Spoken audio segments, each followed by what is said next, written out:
지난해 일본은 한국 반도체 산업의 핵심 소재 3가지에 대해 수출 규제를 단행했습니다.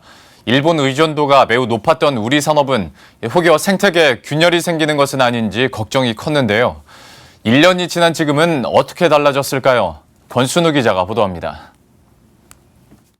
1년 전 6월 30일, 일본 정부는 반도체 디스플레이 핵심 소재인 포토레지스트, 불화수소, 플루오린 폴리이미드에 대한 수출 규제를 단행했습니다. 한국 반도체 산업의 필수 소재이면서 일본에 대한 수입 의존도가 높은 소재들이었습니다. 반도체에서 시작된 일본 수출 규제에 대한 우려는 자동차, 조선, 석유화학 등 전 산업으로 번졌습니다.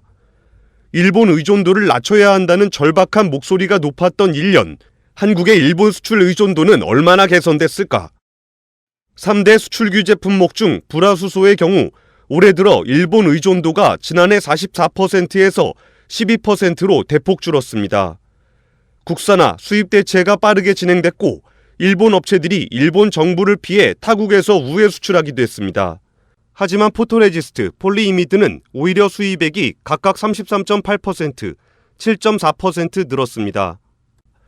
수출 비중 역시 불화수소는 대폭 줄었지만 나머지 2개 품목 의존도는 여전히 높았습니다. 국산화에 대한 대비가 되어 있던 품목은 빠르게 개선됐지만 기술적 난이도가 높은 품목은 여전히 의존도가 높다는 겁니다. 우리가 할 수 있는 품목에 대해서는 또 반드시 해야 될 품목에 대해서는 우리 스스로가 글로벌화를 하자는 겁니다. 단 경제 규모가 되는 것만 하자. 그렇지 않고 경제 규모가 안 되는 걸 했을 때는 오히려 소부장 업체를 리스크를 주는 그런 현상이 발생하기 때문에 한일 무역 전쟁이 시작된 지 1년이 지난 지금 한국 정부는 WTO에 일본을 제소하고 일본 정부는 G7에 한국의 참여에 반대하는 등 양국 관계는 더욱 악화됐습니다. 현실로 다가온 글로벌 공급망 균열에 대비하기 위해 속도를 더 내야 한다는 목소리가 높습니다. 머니투데이 방송 권순우입니다.